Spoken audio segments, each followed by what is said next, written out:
السلام علیکم. حدیث دل میں خوش آمدید. میں ہوں ڈاکٹر افتخار. دوستو، پچھلے ہفتے ہم نے آپ کے لیے ویڈیو پیش کی تھی وقت کی پابندی. اگر کسی وجہ سے آپ سے وہ مس ہو گئی ہو تو اس کا لنک اس وقت آپ کی اسکرین پہ آ رہا ہوگا. اور آج کی ویڈیو ہے لمبے چوڑے پروگرام. اچھا محترم دوستو، میں کو پچھلے 21 سال سے اپنے دل پہ ایک بوجھ اٹھائے پھر رہا ہوں. سوچا کہ شاید آپ کو بتانے سے اس کی چبھن کچھ کم ہو جائے. ہوا یوں کہ ہمارے محلے میں کھاتے پیتے اور متوسط گھروں کے ساتھ ساتھ 1.5 مرلے 2 مرلے کے بھی کوئی 10-12 گھر تھے. انہی میں سے ایک گھر میں بوا فاطمہ اپنے بیٹے کریم کے ساتھ رہتی تھی. کریم شاید کسی ورک شاپ میں کام کرتا تھا. باقی محلوں کی طرح ہمارے محلے میں بھی لوگ جگہ جگہ کچرا پھینک دیتے تھے. ایک دن گزرتے ہوئے میں نے دیکھا کہ کسی نے کچھ آم جو جگہ جگہ سے کہیں سے گلے ہوئے تھے کچرے پہ پھینک دیے تھے. خیر میں اپنی ترنگ میں آگے نکل گیا.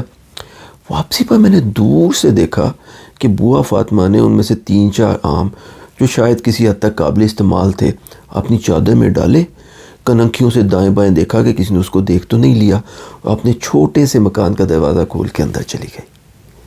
دوستو، مجبوری، غربت اور بھوک کا اس سے بڑا اور کیا ثبوت ہو سکتا ہے کہ آپ کچرے کے ڈھیر سے خوراک اکٹھی کرنے پہ مجبور ہو جائیں.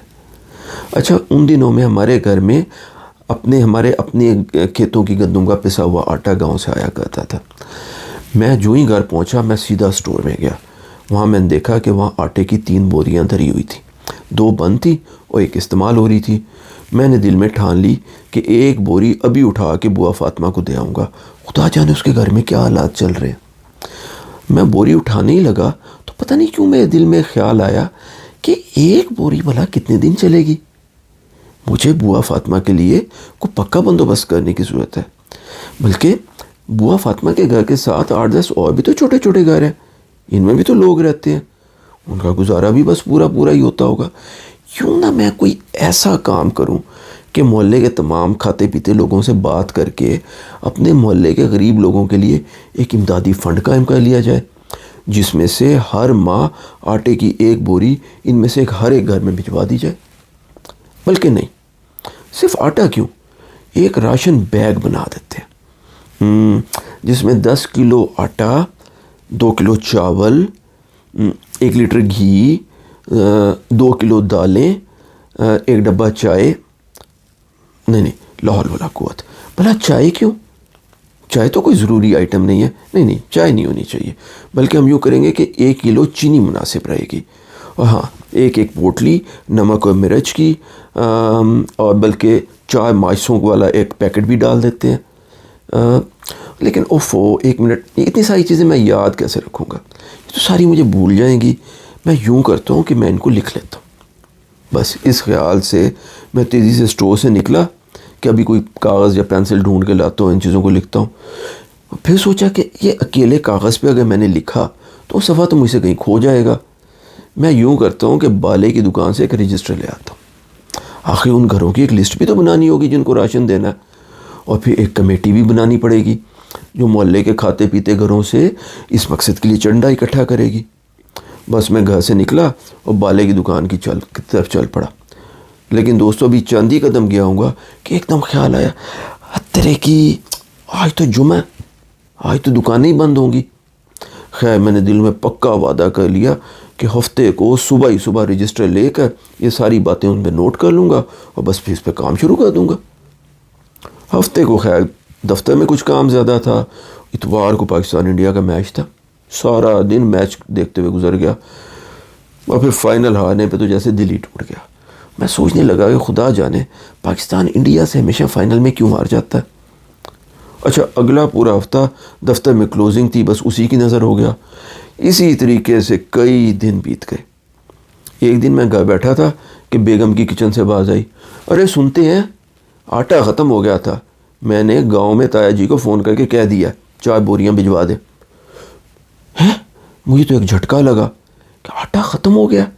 ہم سارا آٹا خود کھا گئے اور بوا فاطمہ کو خیالی پروگراموں اور لسٹوں پر ٹرکا دیا.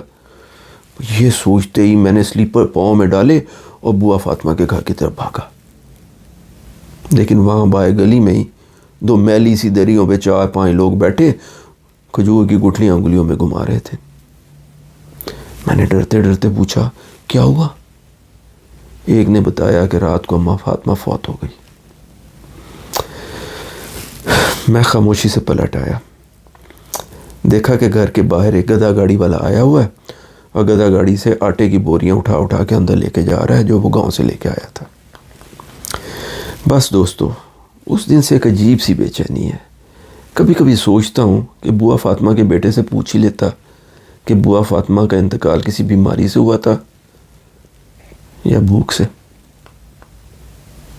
دوستو، آپ دیکھیں گے کہ نیکی ایک جذبہ ہے، یہ موج کی طرح اٹھتا ہے اور ایک موج کی طرح ہی بیٹھ جاتا ہے۔ اچھا، شیطان اچھی طرح یہ بات جانتا ہے کہ اگر وہ انسان کے دل میں یہ پھونک مارے گا کہ نہیں یہ نیکی مت کرو، تو ایک نیک اور بھلے مانس انسان کو فوراً شک ہو جائے گا کہ لا حول ولا قوت، یہ میں کیا سوچ رہا ہوں، یہ یقیناً شیطان ہے جو مجھے نیکی سے بھٹکانے کی کوشش کر رہا ہے۔ اسی لیے شیطان اپنا آزمودہ آئبہ استعمال کرتا ہے، وہ الٹا انسان کے دل میں خود ستائشی ڈالتا ہے کہ واہ تم کتنے نیک انسان ہو، کتنی خیر و نیکی کی بات سوچی ہے تم نے۔ بھائی نیکی تو ضرور کرنی چاہیے، لیکن یہ نیکی جو تم نے سوچی ہے نا، یہ نہایت حقیر اور چھوٹی سی نیکی ہے، اس کا کیا فائدہ ہوگا؟ کیوں نہ نیکی کا ایک بڑا اور ایک عظیم الشان منصوبہ بنایا جائے۔ دوستو، شیطان کی یہ چال طول عمل یعنی پروکریسٹینیشن ہے۔ وہ آپ کو لمبے لمبے منصوبے میں الجھا کر چھوٹی اور فوری نیکیوں سے دور کر دیتا ہے۔ اسی لیے کبھی کسی نیکی کو چھوٹا اور معمولی نہ سمجھیے۔ دوستو، نیکی تو بارش کے پاک پانی کا ایک قطرہ ہے اور زندگی کے تپتے صحرا میں ٹھنڈی ہوا کا ایک جھونکا ہے، اسے آنے دیجیے۔ نیکی کے بڑے اور عظیم منصوبوں پر بھی کام کیجیے، لیکن نیکی کا وہ چھوٹا سا خیال جو ابھی آپ کے دل میں آیا ہے اسے ضرور کر گزریں، خدا جانے اگلے عمل کا موقع یا توفیق ملے بھی کہ نہ۔ تو دوستو، اگر آپ کو ہماری آج کی یہ ویڈیو پسند آئی ہو تو اسے لائک کیجیے، اس چینل کو سبسکرائب کریں، کیونکہ اس چینل پر اسی طرح کی اور بہت ساری ویڈیوز ہیں جو آپ کو پسند آئیں گی۔ اور ہاں، بیل آئیکن دبانا نہ بھولیے گا۔ اپنے اور اپنے آس پاس کے لوگوں کا خدا کے واسطے بہت خیال رکھا کریں۔ اللہ ہم سب کا حامی و ناصر ہو۔ السلام علیکم ورحمۃ اللہ وبرکاتہ۔